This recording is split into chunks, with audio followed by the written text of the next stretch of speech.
இங்கே வந்து பேசினாரு, தமிழ் சரியா தெரியாது, கொஞ்சம் அட்ஜஸ்ட் பண்ணிங்க அப்படின்னு. என்ன எவ்வளோ வருஷமா தெலுங்கு அட்ஜஸ்ட் பண்ணிட்டு இருக்கு.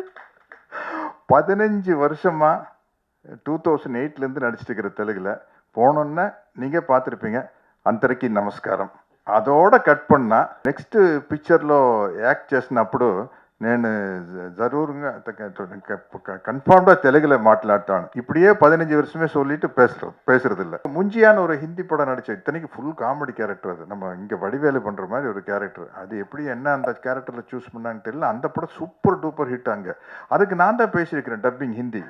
ஒண்ணுமே தெரியாது ஹிந்தியில. என்கிட்ட கேட்பாங்க ஹிந்தியில ஏதாச்சும் தெரியுமா அப்படின்னா, என்ன நம்மளுக்கு ஒன்றுமே தெரியாது ஹிந்தியில். அந்த காலத்தில் யாதவ் கி பாரத்னு ஒரு படம் பார்த்தா அப்போ சூப்பர் ஹிட்டு. தர்மேந்திரா சார் வந்து அதில் சொல்லுவார், ட்ரெயின் மேலே ஜம்ப் பண்ணி வந்துட்டு பத்லா பத்லா பத்லாம் பாரு. அதுதாங்க எனக்கு தெரியும். பத்லானா பழி வாங்குறான்னு அர்த்தம். சிரின்னு சிரிப்பாங்க. ஷாருக் கான் வந்து, sir can you speak Hindi sir? I know Hindi sir. What அப்படின்னா பத்லா பத்லா பத்லா பத்லானா பழி வாங்குறான்னு அர்த்தம். அது யாதவன் கி பரத்னு ஒரு படம் இங்கே 1 வருஷம் ஓடிச்சு. செய்து ஒரு படம் பண்ணையில் ஸ்கிரிப்டை படித்து பார்த்து இது பெரிய அலசி ஆராய்ஞ்சு அப்புறம் இறங்குங்க. தயவு செய்து அறகுறையாக வந்து படம் எடுக்கிறேன்னு வந்துடாதீங்க. என்ன மாதிரி கேரக்டர் ஆர்டிஸ்ட்டுக்கு இன்னும் ஜாலி. நம்ம ஒரு 10 படம் நடிக்கிறோம். போகட்டே 2 படம் போனால் ஓகே, வந்தால் ஓகே, அப்படி இருப்போம். ஆனால் ப்ரொடியூசர் வந்து இந்த அளவுக்கு டெடிக்கேட்டடாக இருந்தால் தான் ஜெயிக்க முடியும். அந்த அளவுக்கு எஃபர்ட் போட்டு பண்ணியிருக்காரு பாருங்க. ரஜினி சார் வந்துட்டார். சார் வாங்க சார் அப்படின்னு. சத்யராஜ் எப்படி படம் நீங்கள் தேட்டரில் பார்த்தீங்களா மிஸ்டர் பாரத்? இப்படியா எப்படி சார்? நான் ஒன்றும் விசாரிக்கல சார். ஏன்னா உங்களுக்கு டென்ஷனாக இருக்காத ஒரு படம் ரிலீஸ் இல்லை சார், நடிச்சிட்டோம், நல்லா ஓடிச்சுன்னா 10 ப்ரொடியூசர் வரப்போகிறாங்க, நல்லா ஓடலன்னா ஒரு மாதத்துக்கு நம்ம வீட்டு பக்கம் ஆள் இருக்காது, அவ்வளோதானே சார் அப்படின்னு. எப்படி இவ்வளோ கூலாக இருக்கீங்க அப்படின்னா. இருக்கேன் நண்பர்களுக்கு வணக்கம். நான் இந்த அளவுக்கு எதிர்பார்த்து நடிக்கல ஜீப்ராவில். ஒவ்வொரு நாளும் வந்து பாசிட்டிவ் ரிவ்யூஸ் வந்துக்கிட்டே இருக்கு. அதில் ஃபஸ்ட்டு எங்கூர்காரங்க தான், கோயம்புத்தூர் டிஸ்ட்ரிபியூட்டர்ஸு. பொதுவாக ஒரு படம் எப்படி இருக்குன்னு டிஸ்ட்ரிபியூட்டர்கிட்ட மட்டும் நான் கேட்கவே மாட்டேன். இருக்கு அப்படின்னு ஒரு இழுப்பாங்க. எவ்வளோ லாபம் வந்தாலும் அது ஒரு பத்தாத மாதிரியே ஒரு விஷயம் சொல்லுவாங்க. ஆனால் இவங்க வந்தோடனே வந்து கை கொடுத்து படம் சூப்பராக போயிட்டுருக்கு அப்படின்றாங்க. அதுதான் வந்து ரொம்ப சந்தோஷம். இங்கே வந்ததுக்கப்புறம் நம்ம ப்ரொடியூசர் பாலா சார், நேற்று டெல்லியில் ஹவுஸ்ஃபுல் சார் அப்படின்னு. ஹிந்தி டப்பிங் ரிலீஸ் பண்ணிட்டீங்களா? இல்லை சார், தெலுங்கு ஹவுஸ்ஃபுல் சார் அப்படின்னு. என்னடா அது நியூஸுக்கு இப்படி அள்ளிட்டு வந்துட்டுருக்கு அப்படின்னா, சரி சார் எவ்வளோ ஸ்க்ரீன்ஸ் போட்டிருக்கீங்க அப்படின்னா, 1000 ஸ்க்ரீன் போட்டிருக்காங்களாம்மா இந்த படம். பெரிய விஷயங்க. இங்கே நம்ம என்னுடைய அன்பு தம்பி சத்யதேவ நான் வருகன்னு வரவேற்கிறேன். ஏன்னா அப்படி ஒரு டெடிக்கேட்டடான ஆக்டர் இங்கே வந்து பேசினாரு, தமிழ் சரியாக தெரியாது, கொஞ்சம் அட்ஜஸ்ட் பண்ணிங்க அப்படின்னு. என்ன எவ்வளோ வருஷமா தெலுங்கு அட்ஜஸ்ட் பண்ணிட்டு இருக்கு. 15 வருஷமா 2008லேருந்து நடிச்சிட்டு இருக்கிற தெலுங்குல போனோன்னா நீங்கள் பார்த்துருப்பீங்க అందరికీ நமஸ்காரம். அதோட கட் பண்ணா அதுக்கப்புறம் வந்து இங்கிலீஷ் வேற அறகுறை. இதை வச்சுட்டு எதையோ பேசி ஒவ்வொரு தடவையும் నెక్స్ట్ పిక్చర్లో యాక్ట్ చేసినప్పుడు నేను జరూరుగా కన్ఫామ్డా తెలుగులో మాట్లాడతాను. இப்படியே 15 வருஷமே சொல்லிட்டு பேசுறது இல்லை. அதில் என்னன்னா, நான் கொஞ்சம் ஒரு மெத்தனமான நடிகர். அதில் இன்னொரு என்ன கம்ஃபர்ட்னா, இந்த ப்ராம்ப்டிங்கில் நடித்து பழகிட்டோம்னு வச்சுங்களேன், ஒரு மொழி ஈஸியாக கற்றுக்க மாட்டோம். நம்மளுக்கு ஒரு கான்ஃபிடென்ட் வந்துடும். ப்ராம்ப்டிங்கில் அடிச்சு விட்டுலாம்யா, அப்புறம் பார்த்துக்கலாம் அப்படிங்கிறது. யாரோ ஒருத்தர் டப்பிங் பேச போகிறாங்கள, அவங்க படத்துக்கு ஆச்சு அப்படின்ட்டு. ஆனால் முதல் தடவையாக வந்து ஈஸ்வர் என்னை கம்பல் பண்ணி இந்த படத்துக்கு டப்பிங் பேச வச்சுட்டார். ஒரு படம் பேசியிருக்கிறேன், நானியோட சிஸ்டர் டைரக்ட் பண்ண ஆந்தாலஜி மீட் கியூட் அப்படின்னு ஒரு படம். அதில் மட்டும் பேசிக்கிறேன்.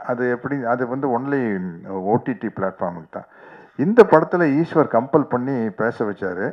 என்னென்னா, அங்கேயாவது நானியோட சிஸ்டருக்கு வந்து தெலுங்கு தெரியும், நமக்கு இவருக்கே தெலுங்கு தெரியாது.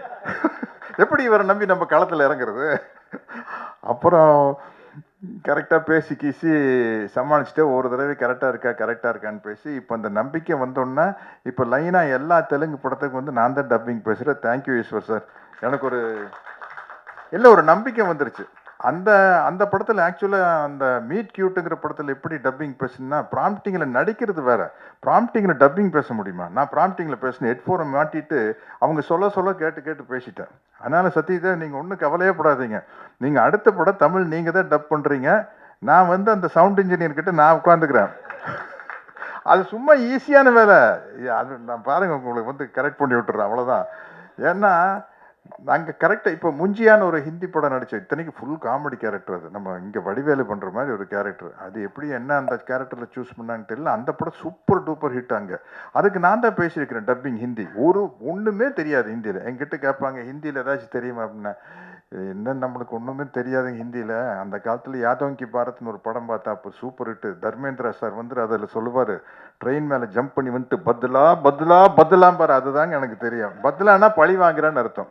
சிரின்னு சிரிப்பாங்க. ஷாருக் கான் வந்து, sir can you speak Hindi sir? I know Hindi sir. What அப்படின்னா பத்லா பத்லா பத்லா பத்லானா பழி வாங்குறான்னு அர்த்தம். அது யாதவன் கி பாரத்னு ஒரு படம் இங்கே ஒரு வருஷம் ஓடிச்சு. அப்படி வந்த விஷயம். இந்த படத்தில் ஒர்க் பண்ண நாளை நமரை தமிழில் வாத்தியார் நடித்த படம். இந்த டீமே வந்து அப்படி ஒரு டீம். உண்மையிலேயே ஃபர்ஸ்ட் டைம் ஒரு எடிட்டரை பற்றி ஒரு ரிவ்யூஸ்ல எல்லாம் எடிட்டர் பேர் போட்டு எடிட்டிங் சூப்பர்னு சொல்றது இந்த படத்துல தான் நான் பார்க்குறேங்க. இன்னைக்கு வந்து அதே மாதிரி தமிழ் இண்டஸ்ட்ரியில் இன்னைக்கு வந்து ரொம்ப பிஸியான ஆள் யாருன்னு சொல்லுங்க? இவர் தான். ஏன்னா பேன் இண்டியா படம் வர ஆரம்பிச்சதுக்கப்புறம் நான் கேட்ட அவர்கிட்ட, சார் இப்போ அனைவரும் நீங்கள் தான் சூப்பர் பிஸியாக இருப்பீங்க சார், நீங்கள் தமிழ் மட்டும்தான் தெரியுமா, வேறு லாங்குவேஜ் தெரியுமா? தெரியாமையா பண்ணிடுங்க. அது போல ஏன்னா எல்லா லாங்குவேஜுக்கும் நம்ம பேசிடலாம். இந்த அளவுக்கு எனக்கு இங்கே எல்லாரும் வந்து நம்ம ஆளுங்க. அதனால வந்து பாலா சார் வந்து இதுக்கு போட்ட எஃபர்ட்டு, அந்த பாலா சாருடைய தைரியம், இந்த ஸ்கிரிப்ட் மேலே வச்ச தைரியம், சத்தியமாக சொல்கிறேன். சத்தியத்தில் எனக்கு நம்பிக்கை இல்லை, சாரி, உண்மையாக சொல்கிறேன். ஏன்னா அது வேறு, ஆஹா நாத்திகன் சத்யராஜ் சத்தியமாகன்ட்டு சொல்லிவிட்டார் அப்படின்ட்டு, அது வேண்டாம்.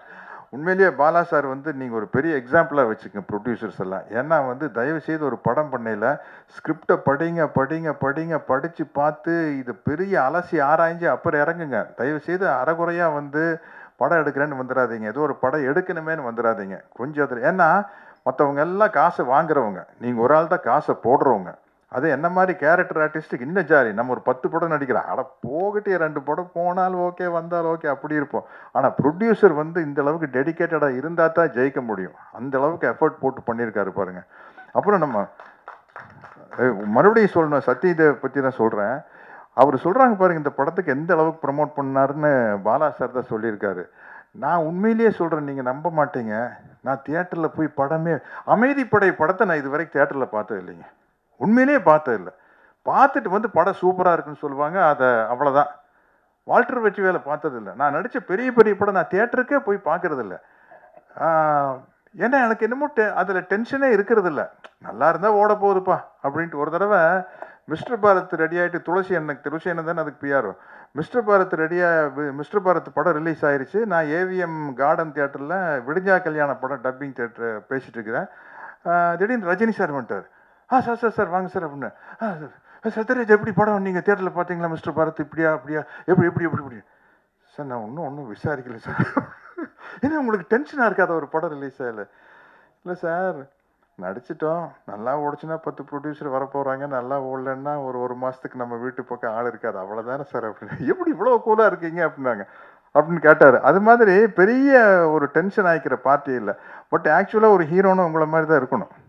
இந்த மாதிரி டாலி தனஞ்சயன் அவர் வரல, அவங்க எல்லாருக்கும் பாராட்டுகள். சத்யா, இன்னொரு ஆக்டர் சத்யா நம்ம பேரில் அவர் இருக்கார், காமெடி ஆக்டர். அவர் சீனெல்லாம் வந்து தியேட்டரில் தெரிக்குதுன்னு சொல்லிட்டாங்க. அதே மாதிரி இந்த படத்தினுடைய ஹீரோயின் யார் பாருங்க, ஹீரோயினை பற்றி நான் தான் பேசுகிறேன். நியாயப்படி ஹீரோ பேசியிருக்கணும், ஹீரோயினை பற்றி ஹீரோவில் பேசணும். நான் அப்பா அவஸ்தில் இருக்கிற நான் பேசுகிறேன் பாருங்க. பிரியா பவானி சங்கர் வந்து ஹேட்ரிக் அடிச்சிருச்சுல்ல, 3 படம் கண்டினியூஸாக சக்ஸஸ். பாருங்க, டிஸ்ட்ரிபியூட்டர் ஆமான்ட்டாங்க எங்கள் ஊருக்காரங்க. ரொம்ப அதுக்கு மட்டும் நல்லா தலையாட்டுறாங்க. பிரியா பவானி சங்கர் ஹேட்ரிக் அடிச்சிருச்சுன்னு ஒன்று. அதனால இப்போ ஒரு சந்தோஷமாக இருக்குது. தொடர்ந்து பாசிட்டிவ் ரிவ்யூஸ் வந்துட்டு இருக்குது. அது காரணம் வந்து பத்திரிகை நண்பர்களாகிய நீங்களும் அந்த படத்துக்கு பாசிட்டிவ் ரிவ்யூ கொடுத்த ரசிக பெருமக்களும் தான். அவங்களுக்கு ஒரு மிகப்பெரிய நன்றியை சொல்லி, யாராச்சும் விட்டுருந்தேன்னா மன்னிச்சுக்குங்க. அவன் எல்லாருக்கும் ஒரு நன்றியை சொல்லி விடைபெறுகிறேன். நன்றி, வணக்கம்.